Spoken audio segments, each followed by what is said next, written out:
Hello friends, welcome to Civil Point channel में फिर से आपका स्वागत है। कि फ्रेंड्स आज मैं आपको बताने वाला हूं कि जो हमारे पास कंक्रीट के जो क्यूब कास्टिंग होते हैं उस क्यूब का एक्सेप्टेंस क्राइटेरिया या इसकी कंप्रेसिव स्ट्रेंथ क्या होती है। जैसे कि हम मान लेते हैं कि हमारे पास कोई भी M35 या 45 का कोई भी कंक्रीट मिक्स डिज़ाइन है, उस मिक्स डिज़ाइन के अगर हम क्यूब को कास्ट किए जाते हैं, जो लैब में क्यूब कास्ट किए जाते हैं और जो साइड पे क्यूब कास्ट किए जाते हैं उनमें विल बी डिफरेंस। जैसे कि हम साइड पे कोई भी M35 का या 30 का क्यूब का कास्ट कर दिए जाते हैं और जो हमारे स्ट्रक्चर के अंदर जो मटेरियल गया है उसके अंदर और क्यूब के अंदर क्या डिफरेंस होता है वो आज मैं इस वीडियो बताने वाला हूँ। उस वीडियो के माध्यम से यही है क्या, जो हम 20 डेज के अंदर जो क्यूरिंग करते हैं क्यूब की और जो स्ट्रक्चर की जो क्यूरिंग करते हैं, स्ट्रक्चर के अंदर कोई भी स्ट्रक्चर बना उसकी हम क्यूरिंग करते हैं, उसके बीच में बहुत डिफरेंस होता है। आपको पता ही है कि जो 20 डेज के अंदर जो क्यूब को हम टेस्ट करते हैं लैब के अंदर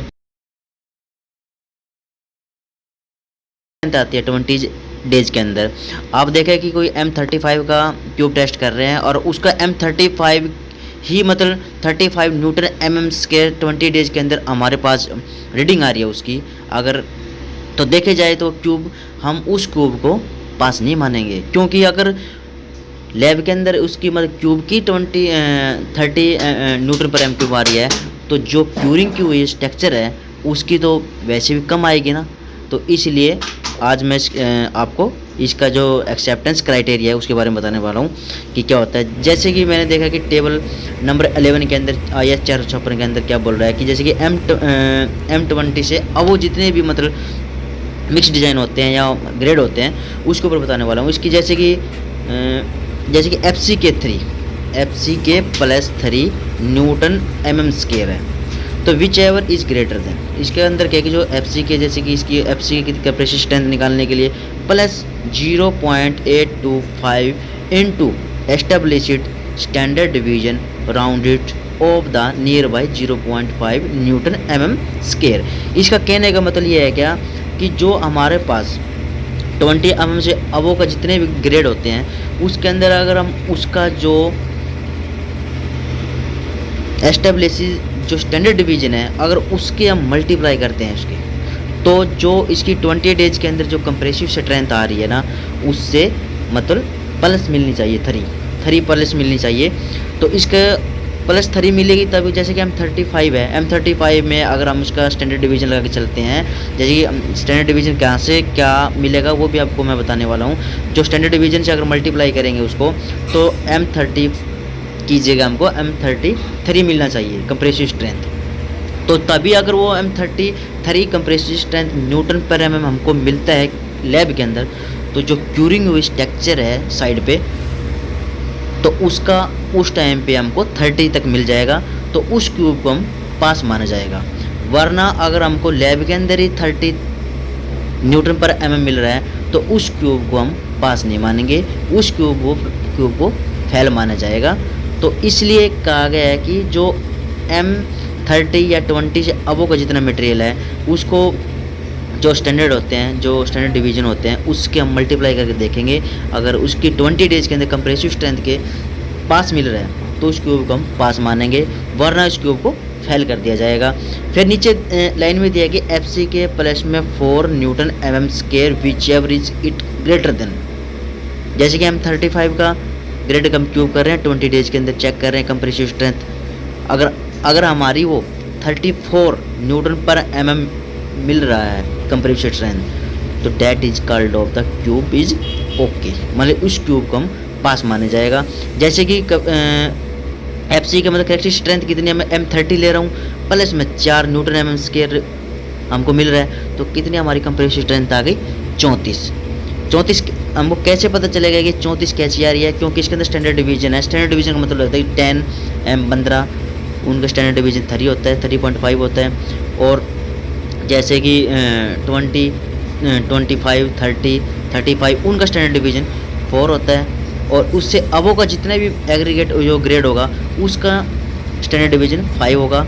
वो आपको मैं टेबल तो मैं आपको बताने वाला है कि जो IS 456 के अंदर टेबल नंबर 8 है जो स्टैंडर्ड डिवीजन वाली, तो इसके अंदर क्या है M20 M30 35 40 45 50 और 55 इसके जो स्टैंडर्ड डिवीजन होता है वो IS कोड के अंदर टेबल नंबर 8 पे 5 न्यूटन mm² दिया हुआ है, और जो M20 है उसका दे रखा है 4.0 न्यूटन पर mm² दिया है। तो आप टेबल जाके देख भी सकते हो, या टेबल मैंने मेंशन भी की हुई इसके अंदर।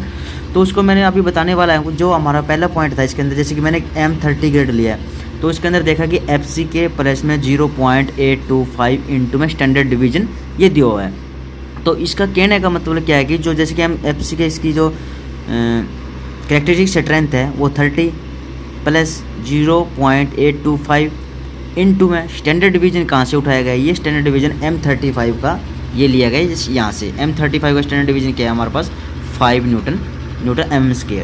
तो मैंने ये वैल्यू यहाँ पुट की, तो मैंने देखा कि इसकी जो कैलकुलेशन करने के बाद हमारे पास जो कंप्रेसिव स्ट्रेंथ आती है 20 डेज के अंदर, तो 34.12 न्यूटन mm² मिलती है।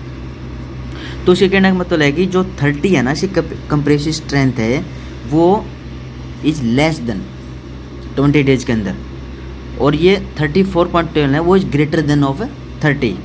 तो इसका क्या है 20 डेज के अंदर जो कंप्रेसिव स्ट्रेंथ आएगी वो हमको ग्रेटर देन मिलनी चाहिए 30 से क्या मिलनी चाहिए ज़्यादा, मतलब 24.11 न्यूटन पर mm। तब हम क्यूब को जो हमारे पास जो क्यूब होगा उसको हम क्या करेंगे ओके, उसको हम ओके का मतलब उसको हम पास माना जाएगा। अगर वो 30 से कम आ जाता है 30 मिलता है तो उस क्यूब को हम फेल माना जाएगा।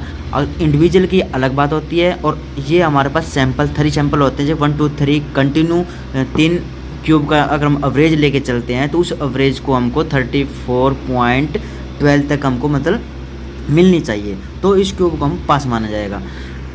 अदरवाइज उस क्यूब को हम फेल कर दिया जाएगा। तो दूसरा हमारा पॉइंट कह रहा था कि हमारा FC के प्लस में 4 न्यूटन mm² ये बोल रहा था। उसका क्या है कि जैसे कि विच एवर ग्रेटर देन, कि इससे हमको ज़्यादा मिलना चाहिए। जैसे कि M35 का M30 लिया, M30 प्लस में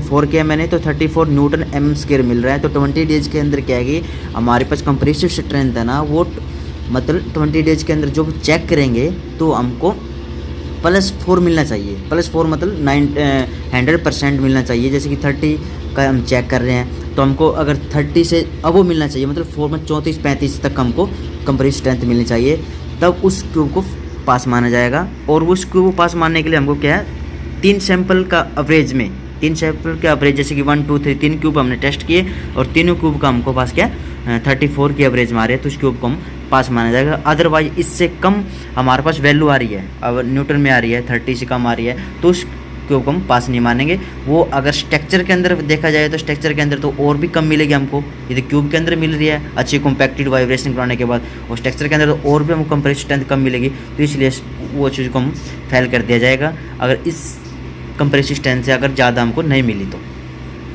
आपको वीडियो कैसी लगी? आपको वीडियो अच्छी लगी तो मेरे को कमेंट में बताना, और ऐसे ही एक्सेप्टेंस क्राइटेरिया के बारे में या क्यूब के बारे में आपको वीडियो डालता रहूँगा। और मैं अभी तक किसी ने लाइक नहीं है कि लाइक कीजिए और सब्सक्राइब कीजिए, और धन्यवाद।